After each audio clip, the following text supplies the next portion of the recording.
तो अब देखिए हमारा नेक्स्ट चैप्टर जो हमने स्टार्ट किया अभी, केमिकल बॉन्डिंग। तो केमिकल बॉन्डिंग में हम लोग क्या पढ़ रहे हैं पहले से कि केमिकल बॉन्ड क्या है। केमिकल बॉन्ड हमने क्या कहा, केमिकल बॉन्ड का मतलब है force of attraction. Chemical bond है किसी भी मॉलिक्यूल के अंदर कोई एक फोर्स ऑफ अट्रैक्शन है जो उस मॉलिक्यूल के एटम्स को होल्ड कर रहा है, जिसकी वजह से उस मॉलिक्यूल के एटम्स कंबाइंड, वो जो भी फोर्स ऑफ अट्रैक्शन है उसी को हम लोग कहते हैं केमिकल बॉन्ड। जैसे हमने आपको समझाया कि जो वाटर मॉलिक्यूल है, वाटर के अंदर वाटर का फॉर्मूला H2O है, तो उसके अंदर कोई तो फोर्स है जो दोनों हाइड्रोजन को और ऑक्सीजन को आपस में बांध के रख रहा है, होल्ड करके रख रहा है, वही केमिकल बॉन्ड। अब हमने कहा रीजंस क्या है केमिकल बॉन्डिंग के। हमने कहा कि ये जो एटम्स हैं ये अपनी दुनिया में खुश है, मगन है, क्या जरूरत पड़ी, क्या पड़ी है हाइड्रोजन को ऑक्सीजन से कंबाइन करने की, अलग अलग रहते हैं। तो जो मेन रीजन है केमिकल बॉन्डिंग का, एटम्स के आपस में एक दूसरे से कंबाइन करने के लिए जो रीजन है वो है एटम्स के ऑक्टेट कंप्लीट करने की टेंडेंसी। यानी जितने भी एटम्स हैं उनकी ये टेंडेंसी है कि हमें इलेक्ट्रॉन लेकर, इलेक्ट्रॉन किसी को रिलीज करके, इलेक्ट्रॉन गेन करके, शेयरिंग करके, कैसे भी एनी हाउ हम अपने वैलेंस शेल में 8 इलेक्ट्रॉन्स कंप्लीट कर लें, यानी अपना ऑक्टेट कंप्लीट कर लें, या कुछ एलिमेंट्स में ड्यूप्लेट कंप्लीट करने के लिए। और ऑक्टेट क्यों कंप्लीट कर लें, ऑक्टेट ही क्यों, 10 इलेक्ट्रॉन्स क्यों नहीं, 6 इलेक्ट्रॉन्स क्यों नहीं, 12 इलेक्ट्रॉन्स क्यों नहीं, इनके चक्कर में क्यों नहीं पड़ते एलिमेंट? क्योंकि उनके पास एक एक्सपीरियंस है। उनके पास एक्सपीरियंस ये है, उन्होंने ये देखा कि जो नोबेल गैसेस हैं पीरियोडिक टेबल के, they all have 8 electrons in their valence shell and they are very satisfied, they are very stable atoms। ठीक है ना, वो किसी से कंबाइन नहीं करते हैं, उनको कोई जरूरत ही नहीं है दूसरे से कंबाइन करने की, आइसोलेटेड है और हैप्पी है, अपनी दुनिया में खुश है। तो उनके पास एक सामने एक एग्जांपल दिख रहा है कि भाई नोबेल गैसेस को देखो, मतलब जो बाकी एलिमेंट्स हैं, आप ऐसा समझो कि उनके पेरेंट्स कह रहे हैं उनसे, जैसे आपके पेरेंट्स एग्जाम्पल देते हैं ना कि यार उनको देखो, उस बच्चे को देखो कैसा है, तो ऐसे ही जो बाकी एलिमेंट है उनके पेरेंट्स उनको एग्जाम्पल दे रहे हैं कि जाओ जरा नोबेल गैसेस में देख के आओ, नियॉन को देख के आओ, आर्गन को देख के आओ, वैसे बनो। तो उसके चक्कर में वो उन्होंने देख के आए, उन्होंने कि भाई उसके पास तो 8 इलेक्ट्रॉन्स है वैलेंस सेल में, तो वो समझ गए कि जो हैप्पीनेस है, जो स्टेबिलिटी है एटम की, वो अपने वैलेंस सेल में 8 इलेक्ट्रॉन की वजह से है। तो इस रीजन से वो सारे एटम्स आपस में एक दूसरे के साथ कंबाइन करने में लगते हैं, कि आपस में कंबाइन करके हम कैसे भी करके अपने वैलेंस सेल में 8 इलेक्ट्रॉन्स कंप्लीट कर लें। यानी अगर एक लाइन में हम बोलें तो in order to complete their octet, in order to have 8 electrons in their valence shell, atoms combine together to form molecule. और आए, ठीक है, क्लियर? कुछ केसेस में ड्यूप्लेट, ड्यूप्लेट मतलब वैलेंस सेल में 2 इलेक्ट्रॉन्स। अब एक बात आती कि ये जो ऑक्टेट कंप्लीट करना है, ये हम कितने तरीके से ऑक्टेट कंप्लीट कर सकते हैं? Methods by which an element can complete it's octet और ड्यूप्लेट। कितने तरीके हैं एटम्स के आपस में कंबाइन करने के, या कितने तरीके हैं उसको अपने ऑक्टेट को कंप्लीट करने के लिए, ऑप्शंस क्या है उसके पास ऑक्टेट कंप्लीट करने के, कौन कौन से मेथड्स वो यूज कर सकता है ऑक्टेट कंप्लीट करने के? देखिए मेनली इसमें 2 मेथड्स। पहला मेथड है by transfer of valence electron from one atom to other, दूसरा by sharing of valence electrons between combining. 2 atoms आपस में कंबाइन करने जा रहे हैं। एक ऑप्शन तो ये कि उसमें से एक एटम, मान लो ए और बी, एक एटम ए अपने कुछ एक्स्ट्रा इलेक्ट्रॉन्स को, जिसकी उसको जरूरत नहीं है या जिसको हटाने से उसका ऑक्टेट कंप्लीट हो जाएगा, वो दूसरा एटम बी को डोनेट कर देता है, ट्रांसफर कर देता है। तो ट्रांसफर ऑफ इलेक्ट्रॉन से हम ऑक्टेट कंप्लीट कर सकते हैं। इस मोड से जो ऑक्टेट कंप्लीट होता है, इस मोड से जो एटम्स के बीच में जो फोर्स ऑफ अट्रैक्शन डेवलप होगा उसको आयनिक बॉन्ड कहते हैं, जहां पर ट्रांसफर ऑफ इलेक्ट्रॉन हो from one atom to and, यहाँ आयनिक बॉन्ड बनता है। दूसरा शेयरिंग ऑफ इलेक्ट्रॉन होता है, यानी दोनों कंबाइनिंग एटम्स अपने कुछ इलेक्ट्रॉन्स को आपस में शेयर कर लेते हैं। शेयरिंग का मतलब होता है कि जितने इलेक्ट्रॉन्स को वो आपस में शेयर करेंगे वो इलेक्ट्रॉन्स दोनों के वैलेंस शेल का पार्ट होंगे, दोनों के वैलेंस शेल में उसकी काउंटिंग होगी। समझिएगा जरा इसको, एक एग्जांपल समझाते हैं। मान लीजिए सोडियम और क्लोरीन, इन्होंने बॉन्ड बनाने का मन बनाया, इन्होंने कहा कि भाई हम लोग कंबाइन करते हैं। सोडियम का अगर हम कॉन्फ़िगरेशन देखेंगे तो इसका कॉन्फ़िगरेशन है 281। क्लोरीन का क्या है 287। अब देखिए अगर सोडियम अपना ऑक्टेट कंप्लीट करना चाहता है, अगर अपने थर्ड शेल को ही कंप्लीट करना चाहता है तो उसको कितने इलेक्ट्रॉन चाहिए? थर्ड शेल में इसके एक इलेक्ट्रॉन है, अगर थर्ड शेल को ही कंप्लीट कराने का मन बना ले तो कितने इलेक्ट्रॉन चाहिए इसे? 7 मोर इलेक्ट्रॉन्स चाहिए, ठीक है ना। और Yes, sir. अगर ये इस एक इलेक्ट्रॉन को हटा दे तो इसका ये शेल अपने आप कंप्लीट हो गया इसका ऑक्टेट, क्योंकि इसके previous Yes, negative. sir. Easy क्या है इसके लिए? एक इलेक्ट्रॉन लूज करना।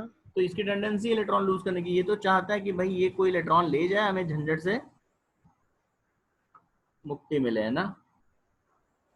Yes, sir. क्लोरीन की कहानी क्या है? उसके वैलेंस शेल में 7 इलेक्ट्रॉन्स हैं। वो कह रहा है कि भाई कोई एक Yes, sir. इलेक्ट्रॉन ले आए तो हमारा ऑक्टेट कंप्लीट हो जाए। अब क्या है यहाँ पे, दोनों दोनों की जो विश है वो पूरी हो जाएगी। कैसे?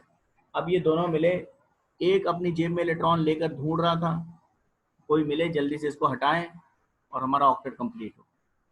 एक एक इलेक्ट्रॉन की सर्च में घूम रहा था, दोनों का मिलन हो गया। एक इलेक्ट्रॉन देने के लिए तैयार है, एक इलेक्ट्रॉन लेने के लिए तैयार है, ट्रांसफर ऑफ इलेक्ट्रॉन हो गया। ये कैसा बॉन्ड है?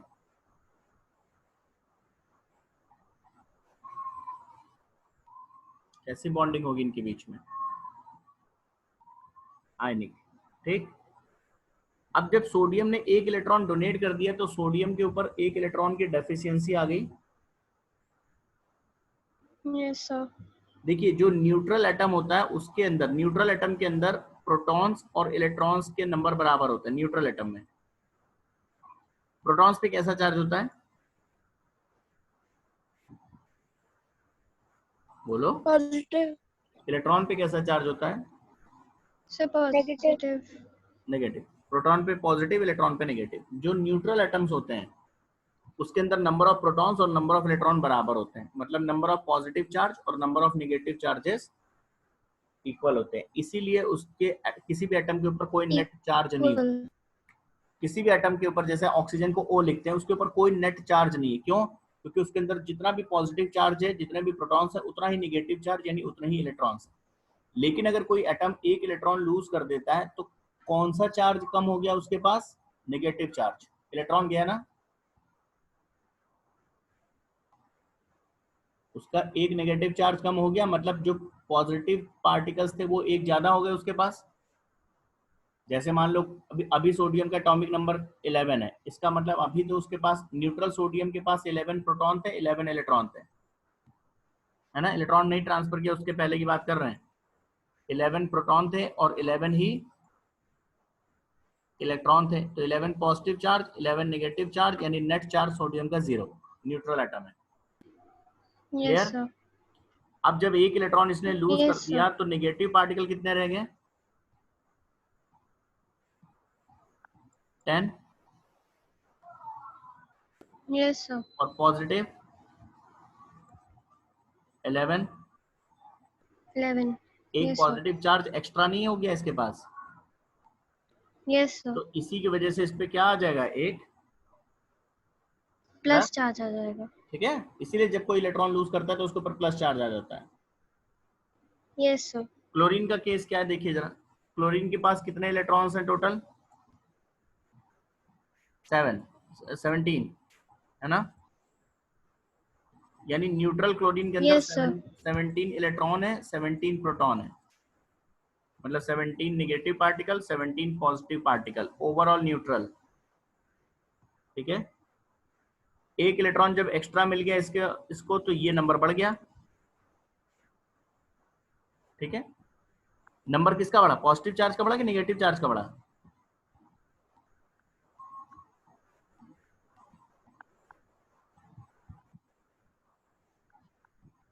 एक इलेक्ट्रॉन गेन करने के बाद क्लोरीन के पास पॉजिटिव नंबर बढ़ा या नेगेटिव नंबर बढ़ा? बोलो। Sir negative. तो इसके ऊपर नेट कैसा चार्ज आ जाएगा? Negative minus. इसीलिए तो जब कोई एटम इलेक्ट्रॉन गेन करता है तो उसके ऊपर नेगेटिव चार्ज आ जाता है। इलेक्ट्रॉन गेन करने का मतलब है प्रोटॉन तो उतना ही है, लेकिन नेगेटिव चार्ज यानी number of negative particles, electron एक ज्यादा हो गए अब, ठीक है। तो एक ज्यादा हो गया तो उसी एक्स्ट्रा इलेक्ट्रॉन का एक नेगेटिव चार्ज आ जाएगा उसके ऊपर, अभी तक तो वो न्यूट्रल था। तो इस तरह से जब एटम इलेक्ट्रॉन ट्रांसफर करेंगे एक दूसरे को, तो जो इलेक्ट्रॉन डोनेट करेगा, जो इलेक्ट्रॉन रिलीज करेगा उसके ऊपर आ जाएगा प्लस, और जो इलेक्ट्रॉन उस इलेक्ट्रॉन को गेन करेगा उसके ऊपर आ जाएगा माइनस। तो कैटायन और एनायन बन जाएंगे। ये कैटायंस और एनायंस अपोजिट चार्जेस होने की वजह से एक दूसरे को क्या करेंगे, अट्रैक्ट करने लगेंगे, है ना। And Yes, sir. This force of attraction is known as ionic bond. इसी को आयनिक बॉन्ड कहते हैं, ठीक है। Yes, sir. तो आयनिक बॉन्ड क्या है basically? Ionic bond force of attraction है between cations and Anions. Anions. Opposite charges के बीच में जो फोर्स ऑफ अट्रैक्शन वर्क करता है, इसी को इलेक्ट्रोस्टैटिक फोर्स ऑफ अट्रैक्शन या आयनिक बॉन्ड कहते हैं। और ये अपोजिट चार्जेस बने कैसे हैं? दोनों एटम इनिशियली न्यूट्रल थे। एक एटम ने इलेक्ट्रॉन रिलीज किया अपना ऑक्टेट कंप्लीट करने के लिए, एक ने इलेक्ट्रॉन गेन किया। जिसने रिलीज किया उसके ऊपर आ गया प्लस चार्ज, जिसने गेन किया उसके ऊपर आ गया माइनस चार्ज। ये पॉजिटिव Yes, और sir. Negative ions opposite charges की वजह से एक दूसरे को अट्रैक्ट करने लगे, और इनके बीच में जो force Yes, of sir. Attraction आया उसी को हमने कह दिया इलेक्ट्रोस्टैटिक फोर्स या आयनिक बॉन्ड। अब किसी भी एटम के ऊपर Yes, sir. कितना यूनिट का प्लस चार्ज आएगा या कितने यूनिट का नेगेटिव चार्ज डेवलप होगा, ये डिपेंड करेगा उसने कितने इलेक्ट्रॉन लूज किए या कितने इलेक्ट्रॉन गेन किए। अगर किसी एटम ने 2 इलेक्ट्रॉन्स लूज किए हैं तो उसके ऊपर 2 प्लस चार्ज आएंगे, है ना। 3 इलेक्ट्रॉन लूज किए हैं तो 3 पॉजिटिव चार्ज डेवलप होगा। ऐसे ही किसी ने गेन कितने इलेक्ट्रॉन किए हैं, अगर 1 इलेक्ट्रॉन किसी एटम ने गेन किए तो उसके ऊपर आएगा -1। 2 इलेक्ट्रॉन अगर किसी ने गेन कर लिए हैं तो उसके ऊपर चार्ज आएगा। -2. तो जो ये प्लस या माइनस चार्जेस होंगे एटम्स के ऊपर, वो कितना चार्ज डेवलप होगा ये डिपेंड करेगा कि कितने इलेक्ट्रॉन्स आपने लूज किए अपने एटम में से या कितने इलेक्ट्रॉन आपने एटम में गेन किए, ठीक है। Yes, sir. अब एक बात और समझिए, दूसरा कंडीशन क्या है, sharing of electron. Ionic bond को अभी हम और डिटेल में पढ़ेंगे, अभी हम एक केवल जनरल डिस्कशन कर रहे हैं। दूसरा sharing of electron. Sharing of electron क्या चीज? अब मान लीजिए ए और बी दो एटम है। अब जरा केस देखिएगा, इसने इसके पास इसके आउटर मोस्ट शेल में 6 इलेक्ट्रॉन्स है ए के, बी के आउटर मोस्ट में भी 6 इलेक्ट्रॉन्स है। अब जिसके आउटर मोस्ट शेल में 6 इलेक्ट्रॉन्स है वो तो खुद ही 2 इलेक्ट्रॉन को सर्च कर रहा है कि हमें 2 इलेक्ट्रॉन मिले और हमारा ऑक्टेट कंप्लीट हो जाए। इसके पास भी 6 इलेक्ट्रॉन है, तो ये भी बेचारा सर्च में घूम रहा है कि भाई हमें भी 2 इलेक्ट्रॉन कहीं से मिले और हम अपने ऑक्टेट को कंप्लीट। दोनों जब इलेक्ट्रॉन नीडी हैं, दोनों इलेक्ट्रॉन ढूंढ रहे हैं, तो क्या कोई किसी को डोनेट करेगा? No, sir. भाई ए जाएगा बी के पास, 2 इलेक्ट्रॉन दे दो हमारा ऑक्टेट कंप्लीट हो जाए, तो वो बोलेगा यार हम तो खुद ही 2 इलेक्ट्रॉन ढूंढ रहे हैं। बी गया ए के पास तो उसने कहा यार हम तो खुद ही 2 इलेक्ट्रॉन ढूंढ रहे हैं। तो अब इस केस में क्या होगा, जब दोनों को इलेक्ट्रॉन की नीड रहेगी तब क्या होगा, वो कहेंगे ठीक है ऐसा करते हैं शेयरिंग कर लेते हैं। अब शेयरिंग क्या करेंगे, शेयरिंग कैसे करेंगे? शेयरिंग करेंगे कैसे, देखिए इन्होंने कहा, ए ने और बी ने, समझिएगा मेरी बात। ए ने कहा कि ऐसा है कि हम ये जो अपने हमारे पास 6 इलेक्ट्रॉन है, हम अपने 4 इलेक्ट्रॉन अपने पास रखते हैं, 2 इलेक्ट्रॉन एक कॉमन रीजन में रख देते हैं, इसको जब मर्जी आप भी ले जाना उठा के। बी ने कहा ठीक है हम भी ऐसा करते हैं, हम अपने 4 इलेक्ट्रॉन यहाँ रख लेते हैं अपने पास, ये 2 इलेक्ट्रॉन हम इस कॉमन जोन में भी डाल देते हैं। ये कॉमन रीजन बना लिया। जब ए को जरूरत होगी वो भी उस कॉमन रीजन का यूज करेगा यानी 4 इलेक्ट्रॉन्स का, बी को जरूरत होगी बी भी उस कॉमन रीजन का यूज करेगा यानी उन 4 इलेक्ट्रॉन्स, है ना। तो अब देखिए उस कॉमन इलेक्ट्रॉन को लेकर इसका भी ऑक्टेट कंप्लीट हो गया 8, और इस कॉमन इलेक्ट्रॉन को लेकर इनका भी ऑक्टेट कंप्लीट हो गया 8। ये 4 इलेक्ट्रॉन कॉमन है जो ए के भी वैलेंस शेल में आप कंसीडर करेंगे और बी के भी वैलेंस सेल में उसको कंसीडर करेंगे ऑक्टेट कंप्लीट करने के लिए। ये क्या हुआ? शेयरिंग हुआ, म्यूचुअल शेयरिंग हुआ। ठीक है, नई बात समझ में आई? क्लियर है? नहीं आ गई यस सर। ये तो बहुत कॉमन सा केस है ना भाई। आपके घर में क्या हुआ कि पिज्जा आया, बर्गर आया, ठीक, अभी तो मान लो लॉकडाउन है, बाद में अब सिस्टर को मिल गया पिज्जा, आपको मिल गया बर्गर, दोनों को खाने का मन कर रहा है, आपका भी उसका भी, शेयरिंग कर ली, कोवेलेंट बॉन्ड।